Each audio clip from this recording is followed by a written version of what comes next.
नमस्कार समस्तंकु स्वागत। आज आमे एक बहुत रोचक विषय कथा हेबा।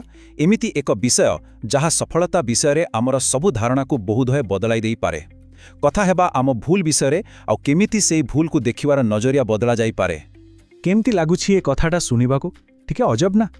आमे तो साधारणतः भूल को डरू, एहाकू गोटे विफलता बोली भाबू, किंतु जदि कुहा जाए जे आजिर आमर आलोचना एई धारणा को पूरा उल्टा पलट करिदेबो। आउ एटा ही हेउछि आम आजिर आलोचनार मूल कथा। देखंतु एटा केवल सुनिबाकू भल लागुथिबा गोटे लाइन नुहे, एहा पछरे गोटे बहुत बड़ रणनीति लुचि रहिछि। गोटे एमिथि उपाय जहा विफलता को सतरे सफलतार सीढ़ी करि पारिबो।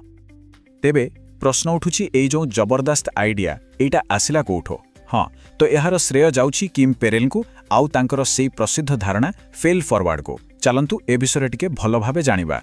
देखंतु किम पेरेल केवल जणे लेखिका नुहंती, से निजे एही कथार एक जीवंत उदाहरण। निजर प्रथम कंपनी विफल हेबा परे से हार मानि नथिले। से निजर रोषेई घर टेबुल रु आउ गोटे कंपनी आरंभ कले, आउ ताकू कोटी कोटी डॉलर साम्राज्य रे परिणत करदिले। तेणु से जहाँ भी कहउचंती सेगुडाक केवल बहिर कथा नुहे, एगुड़िक हेउछि तांको निज जीवनर अनुभूति मिलिथिबा शिक्षा। अच्छा, तो ए फेल फॉरवर्ड रो अर्थ कौन? एटा माने गोटे माइंडसेट रो खेल। यह कहे जे भूल करिबाटा असल समस्या नुहे, असल समस्या होछि सेई भूल रु किछि न सिखिबा। भाबि नियंतु प्रत्येक भूल गोटे गोटे डाटा पॉइंट परी, जहाँ आमको कहे कौन काम करूनी आउ आगुकू केमिति भलो करि हबो। किम पेरेल तांकर एते वर्षर अनुभूतिरु एमिति 10टा साधारण भूल बाहर करिसंती जहा साधारणतः लोकंकु आगुकू बढ़िबाकू दिएनी। आउ एगुड़िकू सहजरे बुझिबा पई आमे एहाकू 3टा कैटेगरी रे देखि परिबा। किछि भूल आम माइंडसेट सह जड़ित, किछि आम काम करिवार तरीका सह, आउ किछि लोकंक सह आम संपर्क को नहीं। आसंतु प्रथमे माइंडसेट रो भूल रु आरंभ करिबा। आउ एथिरे सबुठु बड़ हेउछि परफेक्ट समय को अपेक्षा करिबा। सत कहिबाकू गले सेई 100% ठीक समय केबे आसेनी, आउ एही अपेक्षा रे ही सबुठु दामी सुजोग हातरु खसी जाए। एबे आसीबा काम करिवार तरीका उपरकू। गोटे बड़ भूल हेउछि सबु किछि निजे करिवार जिद। एमिति भाबिबा जे मु ही सबु करि पारिबी। एहा द्वारा केवल शक्ति और समय नष्ट हुएनी, बरं निजर बढ़िबा भी अटकी जाए। आउ गोटे माइंडसेट रो भूल विफलतार डर।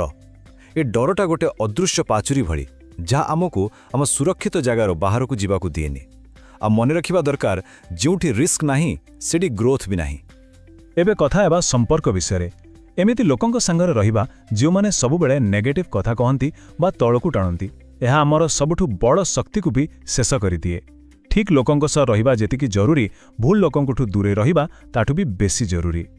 काम करिवार तरीकारे आउ गोटे भूल, जेतेबेले जणा पड़ी जाए जे गोटे जिनिस काम करूनी तथापि सेइथिरे लागि रहिबा।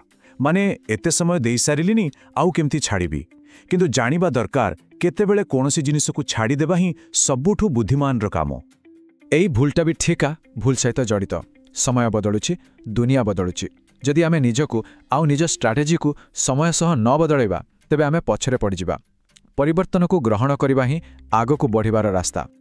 संपर्क भितरे एइटा बोधे सबुठु गुरुत्वपूर्ण। निज टीम रे हो कि पार्टनर भावरे जदि भूल लोकंकु बाछि दिया जाए तेबे एहा गोटे भल जहाजरे कणा करिबा सहित समान। धीरे धीरे सबकिछि को डुबाई दिए। एहा एक बहुत बड़ मानसिक बाधा जहाको कुहा जाए इम्पोस्टर सिंड्रोम। एथिरे लोकमाने निज सफलता परे भी भाबंती जे मु एहार हकदार नुहे, केही जदि मोर असलियत जानिनिए। एही भावना आमको नुआ चैलेंज नेबाकू दिए नाही। देखंतु जेमिति गोटे जिनिसरे बेसी समय रहिबा भूल, ठीक सेमिति बहुत शीघ्र हार मानि जिबा भी गोटे बड़ भूल। केतथार एमिति हुए सफलता आमठू मात्र 2 पाद दूर थाए, किंतु आमे धैर्य हराई बसु। आउ शेषरे संपर्क को नहीं शेष भूल। यह भाविबा जे बिजनेस माने केवल टंका आउ डील, किंतु सत कथा हेउछि प्रत्येक बिजनेस लोकंक सही चाले। एथिरे मानविकता आउ भावनार बहुत बड़ भूमिका थाए। हाँ, तो एई जो 10टी पॉइंट आमे देखिले एगुड़िक निश्चय बहुत शक्तिशाली, किंतु एठी गोटे किंतु अछि। एसबु को निज जीवन रे लागू करिबा आगुरु एहार आउ गोटे दिग को देखिबा भी निहाती दरकार, कारण सबु फॉर्मूला समस्तंक पई काम करेनी। जेमिति कि मने रखिबाकू हेबो जे एहा लेखिकांक निजर कहानी जहा बहुत प्रेरणा दिए, किंतु समस्तंकर परिस्थिति तो समान नहे। समस्तंक पाखरे समान सुविधा सुजोग न थाई पारे। तेणु ଭୁଲରୁ ଶିଖି ଆଗକୁ ବଢ଼ ଏକଥାଟା ଶୁଣିବାକୁ ଯେତିକି ସହଜ ଲାଗେ କରିବା ବେଳେ ସେତିକି ଚ୍ୟାଲେଞ୍ଜିଂ ହୋଇପାରେ। ତେଣୁ ସବୁଠୁ ଭଲ ହେବ ଏହି ଶିକ୍ଷାଗୁଡ଼ିକୁ ନିଜ ପରିସ୍ଥିତି ଓ ବିବେକ ଅନୁସାରେ ବ୍ୟବହାର କରିବା। ଆଚ୍ଛା, ତ ଏତେ ସବୁ କଥା ତ ଆମେ ଜାଣିଲେ, କିନ୍ତୁ ପ୍ରକୃତ ପ୍ରଶ୍ନ ହେଉଛି ଏହାକୁ ନିଜ ଜୀବନରେ କେମିତି ଲାଗୁ କରିବା? କେବଳ ଶୁଣିଦେଲେ ତ ହବନି।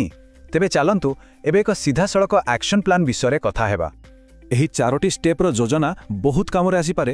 ଷ୍ଟେପ୍ 1, ନିଜ ସହ ସଚ୍ଚୋଟ ହୋଇ ନିଜ ଭୁଲଗୁଡ଼ିକୁ ଲେଖନ୍ତୁ। ଷ୍ଟେପ୍ 2, ସେହି ଭୁଲଗୁଡ଼ିକୁ ଗୋଟେ ନୂଆ ନଜରରେ ଦେଖନ୍ତୁ, ମାନେ ଭୁଲରୁ ମିଳିଥିବା ଶିକ୍ଷାକୁ ଲେଖନ୍ତୁ। ଯେମିତି ମୁଁ ଡରିକି ସୁଯୋଗ ହରାଇଲି ବଦଳରେ ଲେଖାଯାଇପାରେ ମୁଁ ଶିଖିଲି ଯେ ଆଗକୁ ସାହସ ଦେଖାଇବାକୁ ପଡ଼ିବ। ଷ୍ଟେପ୍ 3, ଗୋଟେ ଛୋଟ ପରୀକ୍ଷା କରନ୍ତୁ, ଛୋଟ ପଦକ୍ଷେପ। ଆଉ ଶେଷରେ ଷ୍ଟେପ୍ 4, ଏହାକୁ ନିଜର ଅଭ୍ୟାସ ବନାନ୍ତୁ। ଯେମିତି ପ୍ରତି 3 ମାସରେ ଥରେ ନିଜ ଭୁଲ ଆଉ ସେଥିରୁ ମିଳିଥିବା ଶିକ୍ଷାକୁ ରିଭ୍ୟୁ କରିବା। ତେବେ ଏତେ ସବୁ ଆଲୋଚନା ପରେ ଆମେ ଗୋଟିଏ କଥା ବୁଝିଲେ, ସବୁଠୁ ଗୁରୁତ୍ୱପୂର୍ଣ୍ଣ କଥା ହେଉଛି ଆମର ମାଇଣ୍ଡସେଟ୍। କାରଣ ସବୁ ଟେକ୍ନିକ୍ ଆଉ ଷ୍ଟ୍ରାଟେଜି ସେଇଠୁ ହିଁ ଆରମ୍ଭ ହୁଏ। ଆଉ ଏହି ଉଦ୍ଧୃତିଟି ବୋଧହୁଏ ପୁରା କଥାକୁ ଗୋଟିଏ ଲାଇନ୍ରେ କହିଦେଉଛି। ଏହା କେବଳ ମୋଟିଭେସନ୍ ପାଇଁ ନୁହେଁ, ବରଂ ସତରେ କାମରେ ଲଗାଇବା ପାଇଁ ଏକ ପ୍ରାକ୍ଟିକାଲ ରାସ୍ତା ଦେଖାଏ। ଏହି ପୁରା ବିଶ୍ଳେଷଣର ସବୁଠୁ ବଡ଼ ବାର୍ତ୍ତା କ'ଣ ଜାଣନ୍ତି? ଏହା ଆମକୁ ମନେ ପକାଇ ଦିଏ ଯେ ବିଫଳତା ମାନେ ସବୁକିଛି ଶେଷ ହୋଇଗଲା ନୁହେଁ, ବରଂ ଏହା ଆମ ଯାତ୍ରାର ଗୋଟେ ଅଂଶ। ଏହା ଆମ ଡରକୁ ସାହସରେ ଆଉ ଭୁଲକୁ ଶିକ୍ଷାରେ ବଦଳାଇବାର କଳା ଶିଖାଏ। ତେବେ ଶେଷରେ ଗୋଟିଏ ପ୍ରଶ୍ନ ସହ ଏହି ଆଲୋଚନାକୁ ସାରିବା। ଟିକେ ଭାବିବା, ନିଜେ ଅତୀତର ଏମିତି କେଉଁ ଗୋଟିଏ ଭୁଲ ଅଛି ଯାହାକୁ ଆଜି ଗୋଟେ ମୂଲ୍ୟବାନ ଶିକ୍ଷା ଭାବରେ ଦେଖିହେବ? ସେତେବେଳେ ହୁଏତ ବହୁତ କଷ୍ଟ ହୋଇଥିବ, କିନ୍ତୁ ଆଜି ସେହି ଅନୁଭୂତିରୁ କ'ଣ ଶିଖିବାକୁ ମିଳିଛି? ଯେଉଁଦିନ ଏହି ଦୃଷ୍ଟିକୋଣ ଆମର ସ୍ୱଭାବରେ ପରିଣତ ହୋଇଯିବ, ସେହି ଦିନଠୁ ହିଁ ପ୍ରକୃତ ବିକାଶ ଆରମ୍ଭ ହେବ।